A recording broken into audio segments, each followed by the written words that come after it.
ತಲುಪಬೇಕಾದ ಕೆಲಸ ಏನಲ್ಲ ಅಪ್ಪಿಲ್ ಟಾಸ್ಕ್ ಇದು. ಇದನ್ನು ಕೇಜ್ರಿವಾಲ್ ಭಾಳ ಸುಂದರವಾಗಿ ಕಳೆದ 10 ವರ್ಷ ಮಾಡಿ ಬಂದಿದ್ದಾರೆ. ಇವತ್ತು ಜನ ಅಲ್ಲಿ ಅನುಭವಿಸಿದ್ದಾರೆ ಶಿಕ್ಷಣ ಬಗ್ಗೆ ಮತ್ತೊಂದ್ರ ಬಗ್ಗೆ. ಅವ್ರೇನೋ ಮಾಡಲಿಕ್ಕೆ ಹೊಂಟಾಗ ಇವ್ರು LG ಮೂಲಕ ಅಡೆತಡೆಗಳನ್ನ ಮಾಡಿ ನಿಲ್ಲಿಸಿದಾರೆ. ಈಗ ಹಂಗಿಲ್ಲ, ಯಾರ ಮೇಲೆ ಆರೋಪ ಮಾಡೋದು, ಆಗ ಅವ್ರಿಗೆ ಆರೋಪ ಮಾಡ್ಕೊಂಡು ಹಾದಿತ್ತು, ಈ LG ನಮ್ಮ ತಳದ್ರಿ ನಾವು ಮಾಡ್ತಿದ್ದೆವು ಅಂತೇಳಿ. BJP ಮುಂದೆ ಈಗ ಏನೂ ಇಲ್ಲ, ಈ ಜುಮ್ಲಾ ಅನ್ಲಿಕ್ಕೆ ಸಾಧ್ಯನೇ ಇಲ್ಲ.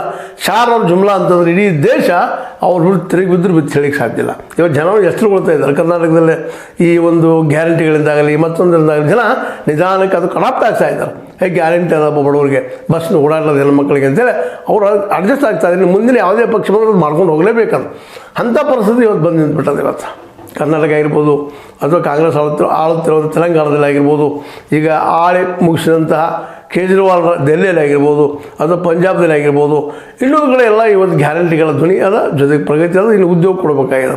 ಉದ್ಯೋಗ ಹೆಂಗೆ ಸೃಷ್ಟಿ ಮಾಡ್ತಾರೆ ಮೋದಿಯವರು ಅನ್ನೋದು ಇನ್ನು ಕಾದು ನೋಡಬೇಕಾಗಿದೆ. ಮತ್ತು ಇದನ್ನೆಲ್ಲ ನೋಡೋಕೆ ಇಲ್ಲೊಂದು ವಿರೋಧ ಪಕ್ಷ ಅದ, ಎಲ್ಲ ದೆಹಲಿಯಲ್ಲೇ ಮುಖ್ಯವಾಗಿ ಕೇಜ್ರಿವಾಲ್ ದೊಡ್ಡ ವಿರೋಧ ಪಕ್ಷ ಆಗಿ ಅವ್ರು ಕೆಲಸ ಮಾಡೋ ಸಾಧ್ಯತೆಗಳು ಇದ್ದಾವೆ. ಯಾಕೆ ಮಹಾನ್ ಬುದ್ಧಿವಂತಿದ್ದಾರೆ, ಜೊತೆಗೆ ಅವ್ರಿಗೆ ಇವತ್ತು ಆರೋಪ ಇರೋದು ಅವ್ರ ಮೇಲೆ ಭ್ರಷ್ಟರು ಅಂತೇಳಿ. ಆದರೆ ಭ್ರಷ್ಟಾಚಾರದ ವಿರುದ್ಧ ಹೋರಾಟ ಮಾಡಿದಂಥ ಒಂದು ಇತಿಹಾಸದ. ಹೇಗೆ ಈಗ RSSಗೆ ಒಂದು ಇಲ್ಲಿವರೆಗೆ ವಿರೋಧ ಪಕ್ಷದ ಕೆಲಸವನ್ನು RSS ಮಾಡ್ತಾ ಬಂದ, ಇಲ್ಲಿ ಹಿಂದುತ್ವವನ್ನು ಉಳಿಸ್ಕೊಂಡು ಕೊನೆಗೆ ಹಿಂದುತ್ವ ತಮ್ಮಲ್ಲಿ ತಮ್ಮದಪ್ಪಾದು ಅದ್ರ ಮೇಲೆ ಕಾಪಿರೈಟ್ ಇದ್ದಂಗೆ ಆಗಿಬಿಟ್ಟದೆ. RSS ಅಂದರೆ ಹಿಂದುತ್ವ, ಹಿಂದೂ ಅಂತೇಳಿ. ಉಳಿದವ್ರು ಯಾರಿದ್ರು ಹಿಂದೂಗಳು ಅಲ್ಲ ಅನ್ನೋ ಮಟ್ಟಿಗೆ ಆಗಿಬಿಟ್ಟದು. ಇಂಥದ್ದೆಲ್ಲ ಮಾಡಿಕೊಂಡು ಸಂಘಟನೆ ಮಾಡಿಕೊಂಡು ಅನಿವಾರ್ಯವಾಗಿ ಕಾಲಕ್ಕೆ ತಕ್ಕಂಗೆ ಬೇರೆ ಬೇರೆ ಒಂದು ವಿಚಾರಧಾರೆಗಳು ಹೊಂದಾಣಿಕೆ ಮಾಡ್ಕೊಂಡು ಇವತ್ತು ಬಂದು ನಿಂತಿದ್ದಾರೆ.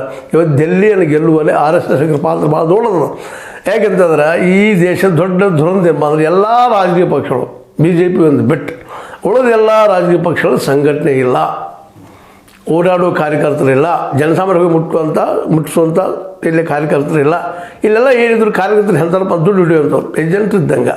ಒಂದು ಕೆಲಸ ಮಾಡಿಕೊಟ್ರೆ ನಾನು ಕಮಿಷನ್ ಇಷ್ಟಪ್ಪ, ₹100 ಕೆಲಸ ಮಾಡಿ ನನಗೆ ₹10 ಕಮಿಷನು, ₹5 ಕಮಿಷನು, ₹20 ಕಮಿಷನ್, ಇಂಥ ಒಂದು ಸರ್ಕಾರಿ ಕೆಲಸಗಳನ್ನ ಮಾಡಿಕೊಡೋದ್ರಿಂದ ಕಮಿಷನ್ ಹೊಡೆಯುವಂಥ ಜನ ಈ ಎಲ್ಲ ಪಕ್ಷಗಳ ಕಾರ್ಯಕರ್ತರು.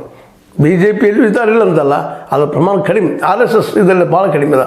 ಹೀಗಾಗಿ ಆ ಸಂಘಟನೆ ಇವತ್ತು ಅವ್ರಿಗೆ ಭಾಳ ಹೆಲ್ಪ್ ಆಗ್ತಾಯಿದೆ. ಇಲ್ಲಿ ಅಂಥ ಹೆಲ್ಪ್ ಮಾಡೋಂಥದ್ದು ಯಾರೂ ಇಲ್ಲ. ಅದೇ ರೀತಿ ಕೇಜ್ರಿವಾಲ್ಗೂ ಯಾರು ಇರಲಿಲ್ಲ. ಈ ನೆಲೆಯಲ್ಲಿ ಇವತ್ತು ಕೇಜ್ರಿವಾಲ್ ಸೋತಿದ್ದಾರೆ. ಜೊತೆಗೆ ತಾವು ಮಾಡಿದ ತಪ್ಪುಗಳು ಈಗಾಗಲೇ ಹಿಂದಿನ ಎಪಿಸೋಡಲ್ಲಿ ಚರ್ಚೆ ಮಾಡಿದ್ವಿ. ಅದಕ್ಕಿಂತ ಮುಖ್ಯವಾಗಿ ಇವತ್ತು ನಾವು ಮುಖ್ಯವಾಗಿ ಟ್ರಸ್ಟ್ ಕೊಡೋದು ಏನಪ್ಪ ಅಂತಂದ್ರೆ, ಈಗ BJPಗೆ ನಾವು ಟ್ರಸ್ಟ್ ಕೊಟ್ಟಿಕೊಳ್ಳೋದು ಏನಂದರೆ, ಇದನ್ನು ಜುಮ್ಲಾ ಅನ್ಲಿಕ್ಕೆ ಹೋಗ್ಬೇಡ್ರಿ. ನೀವು ಗ್ಯಾರಂಟಿಗಳು ಕೊಡಬೇಕು, ಉದ್ಯೋಗ ಸೃಷ್ಟಿ ಮಾಡಬೇಕು, ಯಮುನಾ ನದಿ ಸ್ವಚ್ಛ ಆಗಬೇಕು ಹೇಳಿದಿರಿ, ಆಶ್ವಾಸನೆ ಕೊಟ್ಟಿದ್ದೀರಿ, ಮಾಡ್ತೀವಿ ಅಂತೇಳಿ ಅವ್ರು ಯಾರ್ಯಾವ